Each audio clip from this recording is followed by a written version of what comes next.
আজকে আমরা বালুঘাট থেকে শিলিগুড়িতে লং ড্রাইভে যাচ্ছি। এখানে আমরা আজ অনেক কয়বার শিলিগুড়িতে গেলাম, তো আজকের দিনটা খুব সুন্দর যাওয়ার জন্য সেটা হঠাৎ করে প্ল্যানিং করেছিলাম। আর আমরা এখন আছি বাউলে। বাউল থেকে পার হয়ে আমরা চলে আসলাম 14 মাইলে। এখান থেকে রাস্তার সাইড দিয়ে যাচ্ছি, কিন্তু রাস্তাটা বেশ সুন্দর লাগতেছে আজকে। তোমরা সবাই দেখতেই পাচ্ছ, বাইক নিয়ে লং ড্রাইভে যাচ্ছি আমরা, তো বেশ মজা লাগছে। চলো সাথে চলো, তোমাদেরকেও দেখাবো আজকে বাইক নিয়ে কীভাবে শিলিগুড়িতে যেতে হয়। আমরা এখন আসলাম ফুলবাড়িতে। রাস্তার মধ্যে অনেক জ্যাম ছিল, তাই আমরা ধীরে ধীরে যাচ্ছি। ওই যে দেখো, রাস্তার পাশে সিভিক পুলিশ আছে, কারণ রাস্তার সে গাড়ি যেন স্লো স্লো যায়, কোনো দুর্ঘটনা না ঘটে। তাই আমরা সেভাবে গাড়ি নিয়ে স্লো স্লো যাচ্ছি। দেখো না, সামনে গাড়িগুলো কোথায় দাঁড় করিয়ে রাখছে।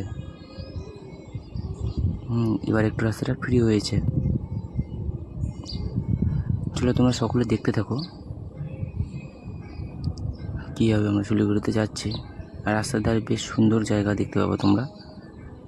হাইকে সুন্দর সুন্দর মন্দির সব কিছু দেখাবো আজকে তোমাদেরকে আমি।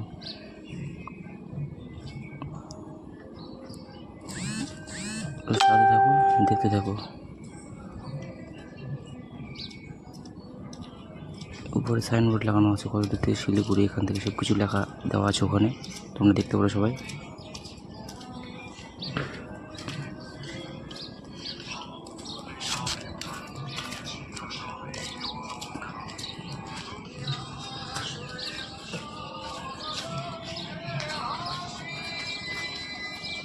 গঙ্গারামপুরের মধ্যে চলে আসলাম।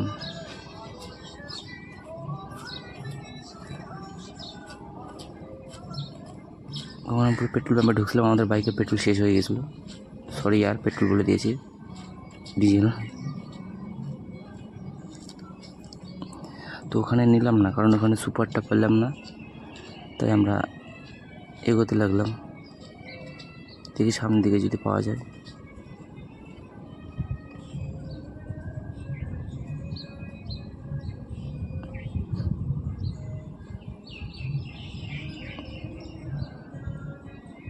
তো চলো আমরা তোমাদেরকে সবাইকে রাস্তায় এনজয় কীভাবে নিতে হয় দেখাচ্ছি। চলো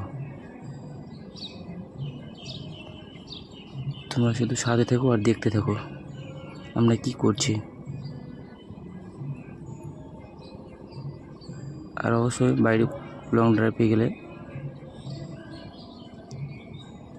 রাস্তা ভুলে গেলে তোমরা সবাই গুগল ম্যাপটা একবার দেখে নেবে।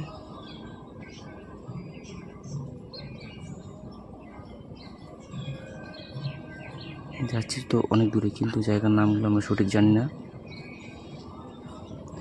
হ্যাঁ, এই জায়গার নামগুলো তোমরা দেখলে, এটা হচ্ছে রায়গঞ্জ পার হয়ে।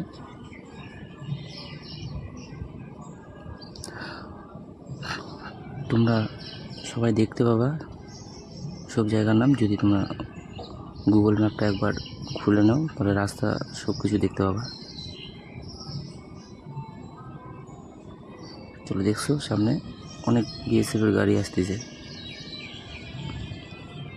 সেই সময় আমরা গাড়ি একটু স্লো করে দিয়েছি।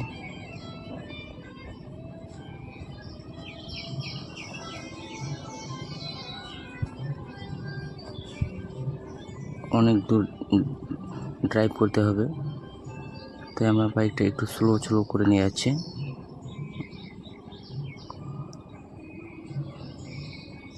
সঠিক বলতে পারছি না এটা কোন জায়গাতে আসছে, মনে নেই আমার। হ্যাঁ, মনে পড়েছে, এটা তোমার পার হলাম দালখোলা ওভারফ্লো, তার পাশ দিয়ে নিচে দিয়ে ছোট রাস্তা নেমে গেছে, আমরা সেই রাস্তাটাকে ধরেছি।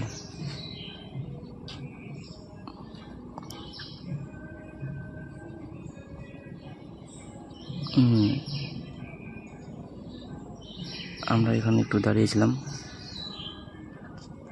হালকা করে চা বিস্কুট খেয়ে নিয়েছিলাম, কারণ অনেকটা জার্নি করেছি। এখানে বাইকটাকেও একটু ঠিকঠাক করে নিচ্ছি, কারণ যেহেতু এখনও অনেক দূর যেতে লাগবে।